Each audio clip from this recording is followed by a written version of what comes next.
Bonsoir mes amis, ravi de vous retrouver encore une fois dans cette vidéo, la vidéo numéro 2 dans la comptabilité approfondie. Alors comme promis, nous avons déjà parlé sur le coût d'acquisition. Donc aujourd'hui on va faire une application sur le coût d'acquisition. Bien sûr l'objectif c'est de calculer le coût d'acquisition et de comptabiliser l'opération de l'acquisition. Alors nous avons une application. L'entreprise Sigma est assujettie partiellement à la TVA. Son prorata de déduction pour l'année 2019 est de 70%. Au cours de l'année 2019, l'entreprise a fait appel à un conseiller, un ingénieur, pour le choix d'une machine industrielle. Les frais payés par l'entreprise sont évalués à 1000 dirhams. Le 1/7/2020, l'entreprise a acquis la dette machine au prix d'un fournisseur marocain. La facture numéro 01/2020 mentionne un prix brut de 400 000 dirhams. Une remise de 5% et un escompte de 2% est accordé par le fournisseur. Un acompte de 50 000 dirhams a été versé par l'entreprise par chèque bancaire numéro 12345.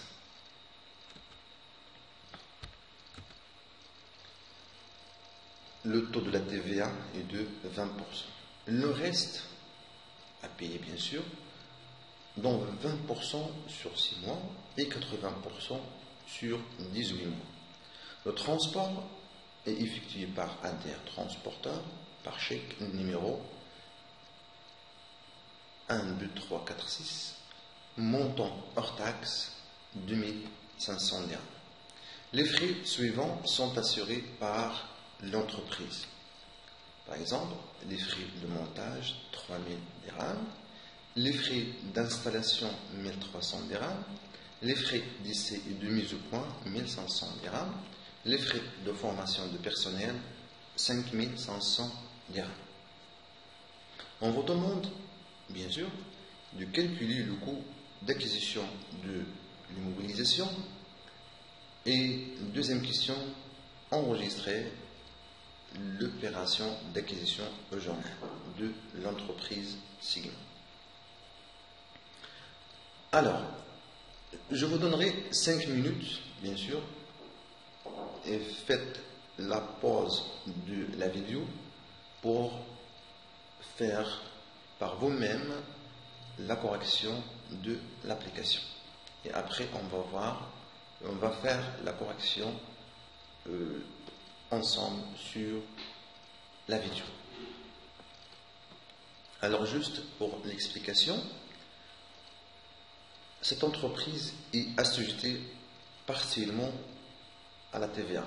Donc elle n'a le droit que de déduire pour l'année 2019 que de 70%, alors que 30%, il n'a pas le droit pour sa déduction. Avant, bien sûr, l'acquisition, l'entreprise a fait appel à un ingénieur. Il a payé les frais de 1000 dirhams. Pendant l'acquisition, c'est-à-dire l'engagement de l'entreprise, au prix d'un fournisseur marocain. Ici, ça n'a rien à voir avec le fournisseur étranger. Donc, il n'y a pas d'importation. Donc, les frais de transit, les droits de douane n'existent plus. Et bien sûr, il faut établir une facture pour déterminer le net. Et quand vous constatez, le risque à payer par, bien sûr, l'entreprise, c'est de 20% dans 6 mois et 80% dans 18 mois. D'accord? Les frais de transport ont été assurés par Intertransporteur. Et bien sûr, l'entreprise a engagé certains frais par elle-même et les autres frais aussi qui sont engagés par l'entreprise pour elle-même. Donc là, on va essayer de déterminer le coût d'acquisition. Alors, d'après l'application, nous avons établi notre facture numéro 01-2020. Donc, comme vous voyez, donc nous avons un montant brut de 400 000 dirhams, remise 5%, donc est égal à moins 20 000 dirhams. Donc, le net commercial, c'est 380 000 dirhams. L'entreprise a obtenu auprès de son fournisseur un escompte de 2%, donc moins 7 600 dirhams.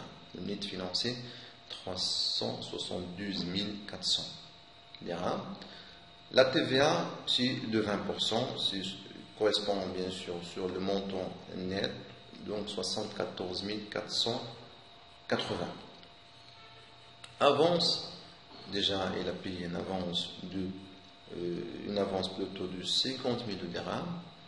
Le net à payer, bien sûr, le montant net plus le TVA moins l'avance est égal à 386 888 dirhams. Donc, voilà donc pour la facture numéro 1 2020. Et après, on va faire on va calculer le coût d'acquisition. De quoi il sera composé, bien sûr, le coût d'acquisition. Quels sont les éléments à inclure dans le coût d'acquisition et quels sont ceux qui seront exclus dans le coût d'acquisition.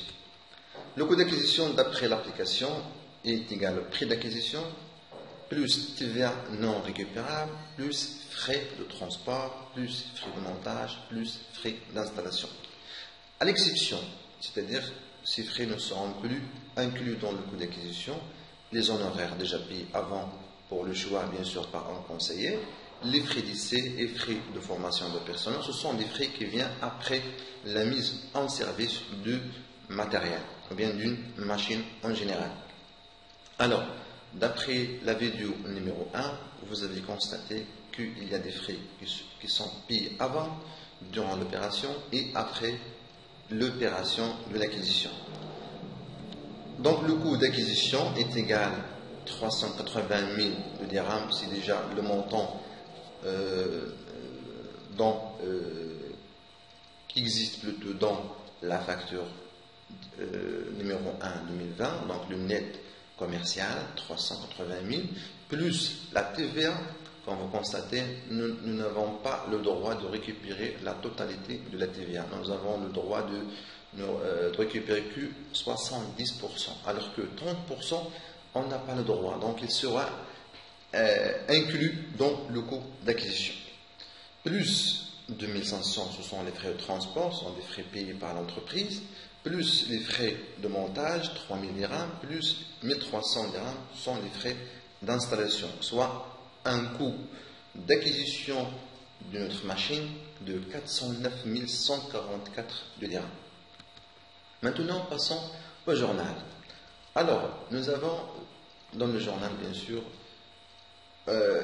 pour combien notre matériel sera évalué à l'entrée. C'est ça l'objectif, bien sûr.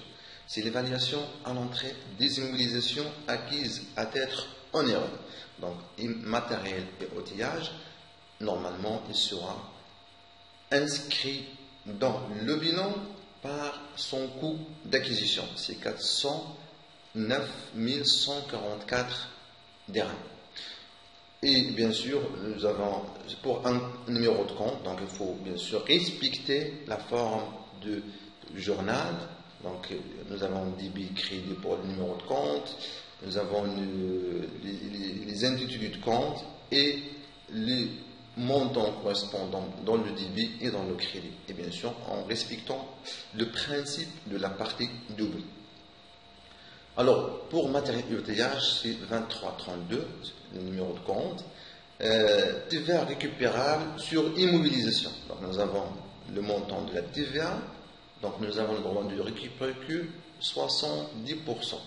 Donc, il va nous donner un montant de 52 136. D'accord?